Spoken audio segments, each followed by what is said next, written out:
Two guys who know nothing about comedy nor game design. I'm Trevor Scott, and with me, as always, is Ben Slinger. Hello, good evening, good morning, salutations. Salutations. All of those things. So, Ben, it's been a week. It's been a week in all senses of the word. In all senses of those Time words. passing and the more hyperbolic, figuratively, it has been a week. Yes. The week has been. It has been, and it's done, and it's made its mark. Yes. So we're going to play some regular classic click pitch, just to ease back into some laughs. So, do you want to tell our lovely listeners what classic click pitch is all about? Sure. This is a game that we've been doing for almost 8 years, as we just realized. That's it. Yeah, we've been doing this for a while, but if you're just joining us for the first time, Click Pitch is a game where we each have a random word generator in front of us, and on the count of 3, 2, 1, click, we're going to click refresh. We're going to get a word each. We're going to slam them into each other, and make like a bus hitting a pedestrian. Yeah, like uranium in a nuclear weapon, and we're going to create a chain reaction of ideas. And they're going to explode into a mushroom cloud of a game design. And then when the smoke clears and we're done with that one, we might do it a few more times. In fact, let's do a example version. Oh, okay. So, fort. Okay, yeah, and night? Is this, yeah. So, fortnight. So it's something to do with like 2 weeks. Yeah, it takes place over the course of 2 weeks. Spider-Man's there. Yeah. Also John Wick for Star Wars reason. are all there. Yeah. And that's the only version of Fort that we're going to go with. Stuff the building one, it's just 2 weeks. Yeah. Oh, no.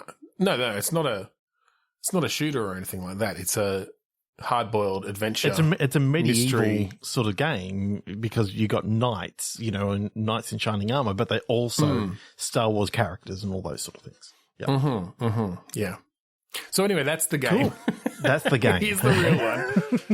Let's do it. 3, 2, 1, click. 3, 2, 1, click. Protecting. Grizzly. Ooh. Game where you got to protect a bear. Protect the grizzly bear. Yeah. Oh, I like that. I mean, we've previously had a game that was reverse Fortnite. Where you were running from a bear. From a bear in a pool. Yes. Okay, so what's hunting a grizzly? What's the grizzly bear afraid of? What is hunting a grizzly bear? Leonardo DiCaprio.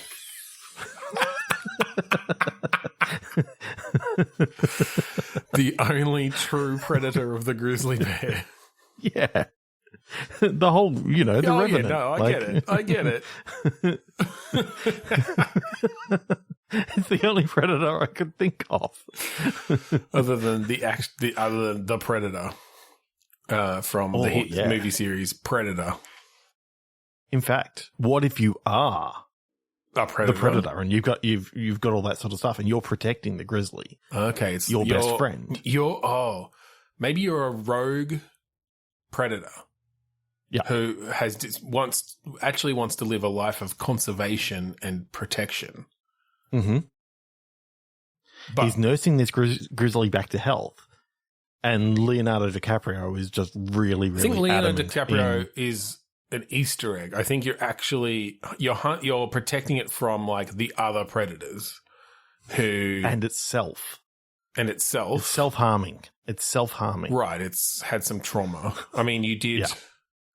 I think you injured it, and that's when you decided to change your ways. Yeah. Nurse it back to health. Protect it from the other predators, because for whatever reason, grizzly bears are on the list of the next thing on the list they need to hunt. Yeah. And yes, there is an Easter egg where you can run across Leonardo DiCaprio in like a river. He's covered in mud, so he's really hard to see because the thermal vision doesn't quite work with mud. Yeah, exactly. In fact, I think we have all sorts of cameos. Arnie's there. Yeah. Who was the other guy in Predator? Danny Glover from Predator 2. The guy Carl Weathers. Carl Weathers was in there. He just died. He just passed away. So yeah, we'll celebrate him. This is celebrated. It's dedicated to Carl Weathers. Yes. Yes. And his classic character from Happy Gilmore. I mostly think of him in Arrested Development. Oh yes, very, very good. Dylan, you son of a bitch. Raise a glass for Carl Weathers. Yes. So anyway, how do we protect the bear?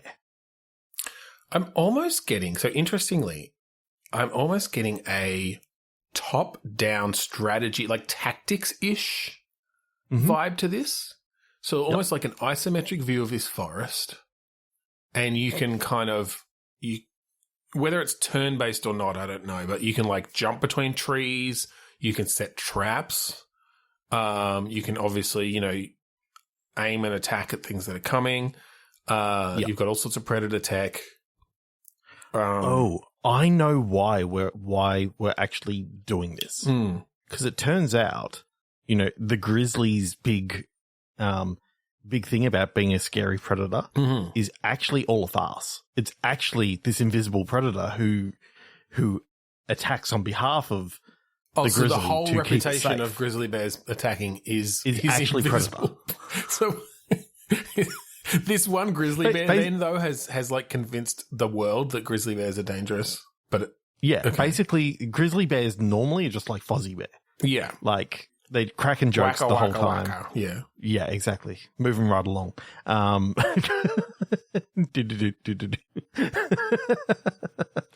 Muppet movie. Yeah, come on. It's been a long while.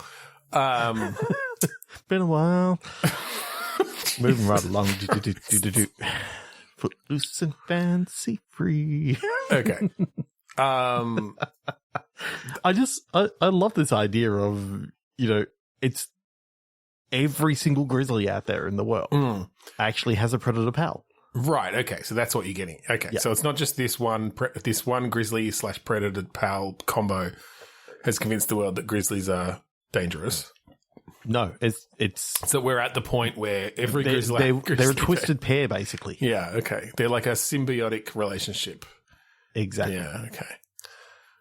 Cool. So So in this situation, then in this scenario, you are just the assigned predator to this bear. Yeah.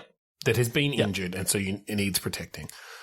Needs protecting. I mean, it always needs protecting anyway, because it always goes for the honey, always goes for salmon, always goes for, the chuckle heart. Wants to tell jokes. And so basically, you've got to protect his feelings. / Fozzie / any cuddly teddy bear. Exactly. Yeah. Okay, so is it the other predators then, for picnics, and is it actually just other animals of the forest and stuff that you're protecting from? Like other getting of the forest, bullied by hunters, the bunnies and stuff, Yeah. I'm thinking, even, queen bees, like they may not like I guess the fact that he keeps on honey. stealing the honey. So it's like you're continually having to. All right. So now, so now I'm picturing it's a cross, so it's still that isometric view. Your bear's just kind of wandering through this forest, stumbling into stuff, attracted to honey, attracted to like the river, goes down to the river. And you're just constantly protecting, like without it even knowing, you're just like fending off attacks and dangers with your predator powers. Predator powers. Okay, I like that a lot. And then, of course, the big boss of the entire thing is a park ranger. Going after those picnic baskets that you stole in the last mission. So, from Leonardo DiCaprio. Yeah. That's why he's actually really annoyed. Yeah, that's why he's so angry and trying to fight you. Yeah. Okay. So, it's kind of like one of those, you think the park ranger is the last boss, but then Leonardo DiCaprio jumps out, out of a bush, out of the river or whatever, you realise he'd been hiding Leonardo the entire Decapitates game. the park ranger. Leonardo and, Decapitate-rio? Yes. Decapitate-rio? Right, because it turns out that it's actually just Leonardo the turtle in disguise. Like, right, and until he takes off his shell and it's Leonardo da Vinci, and it's all just a machine that he's made. Yeah. Yeah, because it turns out there's only ever been one Leonardo. Oh, yeah, all Leonardo's of Da Vinci. He's the first and only. 3 to 1 click. Okay, yeah. I do like that game, that idea of the bear being, helpless and so cuddly. Oh, definitely. But and you can pet the bear. You can cuddle the bear. Oh, yeah. It doesn't know you're there. The bear. Yeah. But it just feels a sense of comfort and safety. Yeah.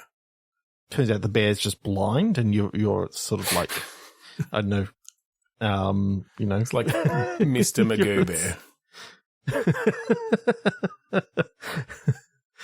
Okay. Yes, I clicked ages ago. Bootlegging. Drain. Oh, okay. So I like that idea. Drain? It's basically. Oh well, I think. You saying bootlegging? I'm thinking moonshine. I'm thinking. Oh, okay. You've got a raid, like about to happen, and you've got to try and get all this moonshine like poured down the drain so you don't get caught with it. Well, or are you using the drains as well for like transportation and stuff? Well, that could also be part of it. Like you're building. I feel like we've done something like this before. Yeah, we have done something like this before. But I like the idea of you having to move things out nice and quick. So you're talking to the police with the door kind of closed up a little bit, and it's like, well, what do you need, officer? And I kind of almost like this as an automation game in a way, or with automation aspects, where you're building the pipes and things, and all of those hidden aspects where it's like, oh, you have to build in the walls that flip around and the kegs that disappear under the bar or whatever. And how do you fund all this? The illegal casino in there you go. Room. It's a little bit like Evil Genius. I don't know if you've seen those games. No.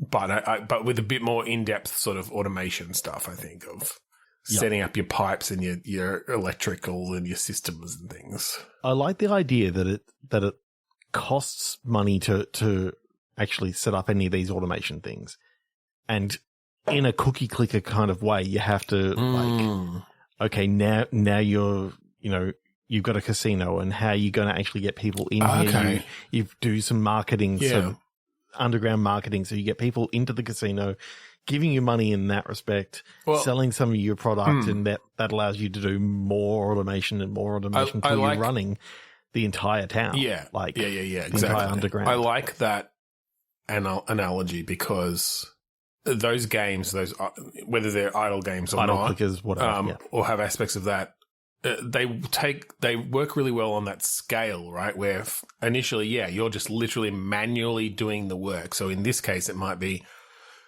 there's a mini game or whatever for serving drinks, for you have to go around and turn around all of the things when the cops come to make sure you don't get busted, or you're working the door and you have to look through, all of that sort of stuff. But then as you get more money, you can hire people and you can automate,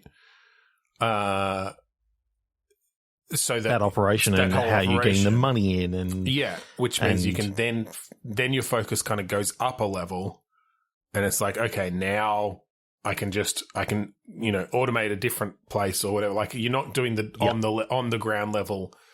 It's kind of like Spore in the way that it moves up that level. But I think unlike Spore, you can actually still go back down and micromanage if you wanted to. Like if that was something that you were interested in, but you've also got that opportunity. And maybe there are benefits to that. Level, like I think if you're you've hired a person to work the door, or you've automated it in some way with some, maybe we can have some tech in there. I don't know if this is necessarily set during the Prohibition 20s or if it's just a world where there is some level of prohibition. I think it is the Prohibition 20s, but it's the 2120s. It's the 21, right? Yeah. Or it's an alternate like COVID lockdown situation. Yeah. But although then it would seem like we're encouraging breaking the lockdowns. But anyway, yeah, I kind of like the idea of a future thing because then you can do a bit more with the automation. You've got more tools at your disposal. And you can set up you can set up an automatic robotic security door people. thing or whatever. But if you choose to work the door for a while, there's the opportunity that you'll get like special events and stuff. That might storylets come into play. Storylet kind of things, yeah, where it'll be, okay, you're going to get this special person come in and that's going to potentially, give you some benefits or some negative things or like... You'll be able to pick out that ID doesn't look quite right. I reckon it's an undercover cop, so you can turn them away and yeah, maybe if you bought the cheap security robot that you instead of going for human labor there, like it just saw an ID and it was fine. Whereas a human would have been able to tell, no, that's written in crayon. That's definitely a cop. That's a pretty shitty. That was a cheap robot. Yeah, no, I like that though. I think essentially like. Once you move away from micromanaging and you've automated in some way, it abstracts it away a bit where it's like, okay, you're going to, because of, the quality of robot you've bought or who you've put on the door or whatever, you're going to get a cop through one out of every 20 times or something or whatever, one out of every 20 times a cop comes through, they're going to miss it and you're going to lose some money or you're going to have to shut down for a bit or whatever it is. You're going to have to. Yeah, like pay up, like bribe put them. Put up that bribe money. Yeah, exactly. And so, yeah, it kind of, as all your different places are then running, that level is abstracted away and you can sort of see it from a higher view. But it's also like right here you've got the casino. Over there you got the speakeasy. Over here you've got like the bootlegging operation that is making all the moonshine. Yeah. It's a bit like... what was that? City of Crime? I can't remember. There's a game recently which was more of a tactics game where you could, but it had those levels because you end up taking over all these different places. But to take them over, that was about like shootouts and things. Yep. So I think this is almost similar to that, but instead of combat, it's sort of the automation and design side of things. I like the idea of being able to get like these big beefy security robots that you can actually send out to shake down businesses and stuff. Yeah. And depending on how much money you actually spent on them depends on how good how effective they're going to be. How effective they're going to be at scaring people into paying the protection. Well, and I kind of like that balance of, do you go more down the robot route or do you hire real people and that each has its pros and cons? Yeah. If there are shootouts or whatever, robots are going to be like more protected, much but also nicer. They don't have the same instincts and the same aim that a human might have because they're particularly if they don't have a conscience. Well, yeah, and particularly if you're going for the cheap, like if you can't afford the top of the line, yeah. But then humans, have to sleep and things. So. Yeah. So, can you spend money on, modding your humans and actually putting some biotech in there? Cyberpunky sort of stuff. Hell yeah. But again, like all good cyberpunk, any technology implants come with, drawbacks, and the more you have, the further away from humanity you sort of get. Yeah. Oh, I like that a lot, actually. Yeah. Yeah, real, cyberpunk-ish bootlegging automation. Yeah, I don't know strategy. Why, but tonight's game so far, really kind of cool, and I wish I could play either one. So let's see if we can keep that ball rolling. Yeah, let's see if the next one has the same kind of je ne sais quoi that these ones had. Quicksand. Unemployment. For some reason, I think if you become unemployed in this game, you get like, if you can't get a job in a small amount of time, you get sent to the quicksand pit. Okay. I immediately went to an Indiana Jones-esque thing from quicksand. Yep. Unemployment, I'm not sure how that comes in, unless it's that you get laid off and so you decide to start a new life. Become a world-renowned. As an archaeologist / Nazi hunter / After all, you did happen to do archaeology as your minor in college. You took a few classes. Yeah. Obviously whip training, that was very important. Well, actually, you don't weight identification, so that you know how to switch out.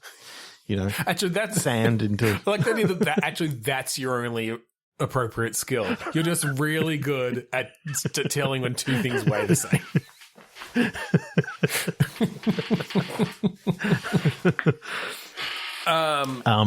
Yeah. Okay, I like the idea of a bumbling Indiana Jones. Yes. In that sense. Like, I mean, he's a little bumbling in certain ways, but more socially than his actual abilities. Yeah. Okay. I'm loving this. I'm just wondering, is this like a roguelike that you're effectively you go into a generated world and there's certain traps and all that sort of stuff. You can actually get to fail states and then you can't collect the treasure. Then basically if you stuff up things, you're not going to collect the treasure. You may die in there, and then that I think starts maybe to you run can't again. I wonder if I mean, I think there needs to be a way to obviously fail without ending your entire run necessarily, like your entire game. Obviously, like I'm trying to figure out where the meta levels are of progression. Because I think you've got a run, I guess, which is all right. I'm going into the jungle or the caves or the ancient ruins or whatever it is to seek out treasure. Yep. And within that, you find tools, you find power-ups, skills, whatever. If you die, I wonder if it's more... Maybe you can only die, in quotes, a certain number of times, and, like, they have to pull you out. Like, essentially the park rangers or, like, the people who are actually out there doing their job are just forever, like, having to pull you out of the shit because, oh, my God, this guy again, he thinks he's a fucking explorer. It's like there's not actually much left to explore. Well, I mean, maybe that takes away from it too much for them to not be much. But, yeah, I'm just trying to think how those cycles of runs go, because I do feel like there needs to be a bit of progression. Not just the unlocking stuff. I kind of like the idea of you get into one of these levels, and you accidentally step on something, and it starts a trap up. Yep. And you managed to stop it, but you didn't stop it before the door was completely closed on the other side. Oh, right. So you trapped. You can no longer go through that. So, you can't actually get to the treasure, but you didn't die. Right. So you're kind of fine in that respect. Yeah. So it just means that this particular run is over, but you didn't die. You can collect anything that you've collected so far, and you get to move on to the next. Yeah. The next treasure room. Take another. Next treasure level. Yeah. Or you get crushed by, the collapsing ceiling, and you fully die, and then you have to start your whole run game over, again. and you're basically starting over as a different person, basically. Yeah. Yeah. I mean, you can always just do the typical gamified version of, yep, this is the end of this run. No, of course. No, I don't mean, I just, that's what I mean. Like, you've reset the timeline and you're starting the game over. Because I'm just trying to get a sense of, because there are different levels, there are different layers of that you can have, right? Of how your game progresses and how you unlock things, and you want to be able to unlock things within this particular run between going like, okay, you go into one treasure, into one level, get out with a bunch of stuff. Okay, now you're upgrading things, right? You've got actually I kind of like the idea of having a little home base where you can put up all your treasures as trophies and stuff. So yeah, I guess dying will end that entire run. And of course, the further in that you go, you can. I'm seeing it as more like, sort of Prince of Persia, sort of running around, sort of thing. So that which Prince of Persia, like 2D Prince of Persia? Maybe 2D, maybe 3D. Maybe the more with recent ones, yeah.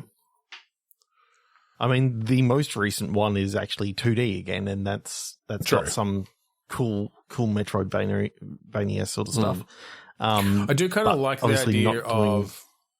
I mean, I guess it's going to obviously be done in 2D or 3D, but like a lot of sliding under closing doors and like all of the tropes. Running away from rocks and getting out of the way, and I mean, I could see that working in both, either. Although I can also see if the rock gets too close, then it just sort of takes over the camera, and the camera can't see through it. Yeah, I mean, there are sometimes challenges in readability of those sorts of things happening in 3D. In 2D, I think it'd be a lot more around like finding a gap to fall down or to climb up on or whatever to get out of its way vertically, or like close a door on it or something.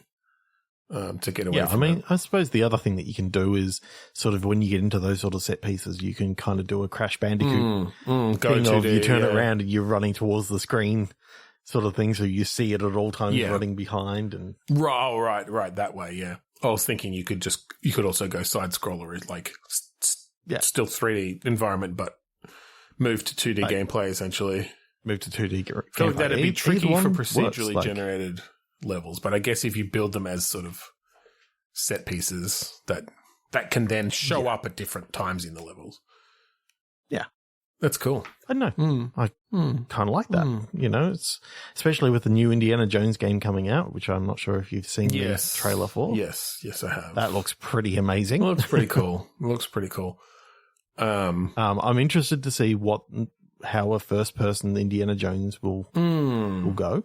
Yeah, particularly because it seems to have all of the like whip stuff and like fisticuffs that Indy is kind of known for. That can be tricky to get working in first person, I think. But yeah, we'll see. But also by the team who made Wolfenstein: The New Blood, and so they're well known for actually doing some good first person stuff. Yeah, they do. Yeah. 3, 2, 1. Quick. Yeah, let's do one more. Cobweb. Scope. Scope? Scope, as in, of the telly kind or of the, super kind. For some reason, when you said cobweb and scope, and I said scope, I'm thinking of like, what is the most unassuming sniper? And that would be a spider. You're a snipe spider. I was trying to do a portmanteau there, but Sniper Man. For some reason, I started thinking of a spider pirate as well. But either could work. So, Sniper works. Sniper is interesting because spiders do like wait for their prey, right? Like they sit really in one spot, wait for their prey. Yeah. So is this a game where you are having to like set up webs to tell you like when things are coming in particular directions and stuff? Yeah, it's kind of like that whole, you set a bell up on some ropes and all this sort of stuff, and you can hear when it's coming. But in this case, it's literally just a tiny little web, a little vibration, and you go, okay, someone's coming from that direction, and you fucking rack your shot or whatever. Get ready to take that shot. Yeah. I can kind of see it as sort of a cross between Sniper Elite and like a, any other sort of war game, but you get to actually do a little more setup. And yeah, I'm almost seeing it as almost a bit of like a Hitman sniper-esque thing, but with more prep, where you get to set up these webs and stuff. You get to set up some things to let you, know where people are coming from and stuff. Yeah. So if I'm thinking back to the game Alien versus Predator, like when you first played as like the aliens, you played as a face hugger. Yes. And got to crawl up over walls up walls and all this sort of stuff. What if you played the spider and you could climb up walls and climb over ceilings and all this sort of stuff and literally set the web up in that respect? Yeah.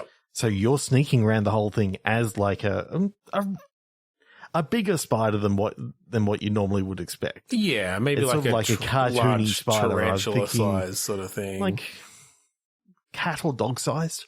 Like, right. Okay. Well, I feel like medium that's dog more sized. obvious for a cat sized spider to be sitting in the corner of the room in its web. What I was going to say is, who are your targets? Are they humans or are they other like insects and spiders and things? I think they're humans. Like you've graduated to humans. Like you've paid your dues. Yeah, you took out good old Harry 100 Legs, the centipede, and the fly gang, and now you're on humans. Okay. I think your father always said that you were destined for greater things, and basically greater things he's murdering humans. I'm thinking that your father lived in this old general's shack sort of thing. Okay, so learned sort of the tricks of the trade, or maybe this old hunter's shack sort of thing. And turns out this I don't know why, but my head's just gone straight to, you're in Sam Fisher's shack. It's like Sam Fisher post-retirement. He's just become a grumpy old man, but you learn all your like military skills and via your father. And you actually, you save Sam Fisher from like some sort of attack, and he realizes that you're anthropomorphized, so you can actually speak right, English, and he takes you under his wing and gets you involved in. So it's Sam Fisher who is like setting up your hits and stuff. Yeah, right. I know. I kind of like that. I think I'm going with it. I'm cool with that. You're there. Do you have? So Sam Fisher had headgear with like 3 lights on it. You have 8 lights. Well, but no, so you got need 8 more, lights because he had 3. 24 lights. You have 1. Well, he had 1 extra for every 2. So I guess you've got 12. Okay, 12. You got 12 lights up there on your headgear. There's just 4 at the top. Like the 8 go like sort of vertical. And there's just an extra 4. And you've got sleek, it's sort of like an arch, sleek leather clothes on all your legs. You still got the split thing. It's just that you can also it actually makes it way easier. You can do the split jump, but then you've still got 4 hands free, like or 6, depending on how you want to do it. Okay, I'm actually picturing this more as an action-y thing. I guess it's both. I guess it's got both, but I do love that idea of a spider split jumping up the walls. Yeah. There's just something about it that's just so good.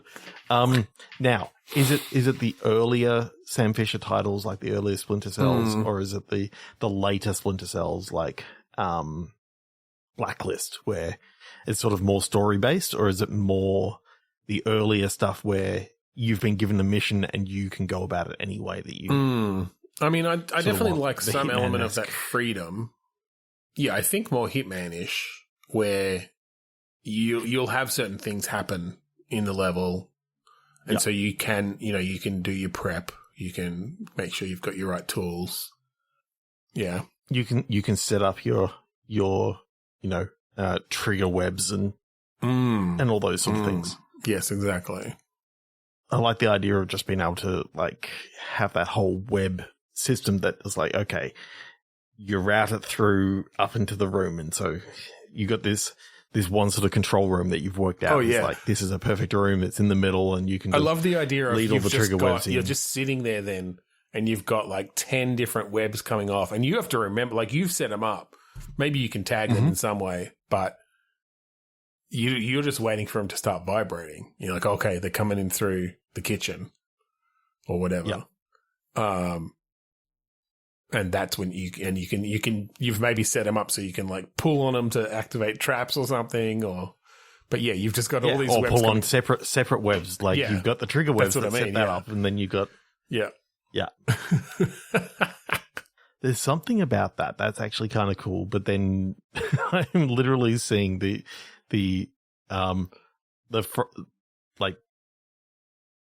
title screen sort of thing is, Sam Fisher with the three,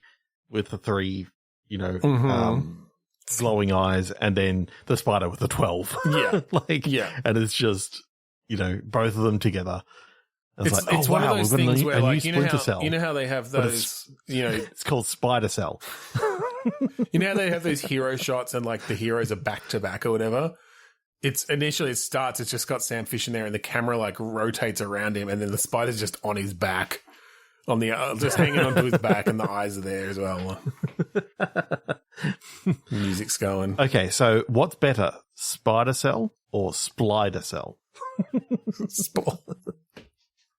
Instead of Splinter Cell, Splider Cell. I know I was trying to work arachnid in there somewhere, but Splinter Cell, Web of Fear. There you go. Arachnid assassin. I think that's all we have time for tonight.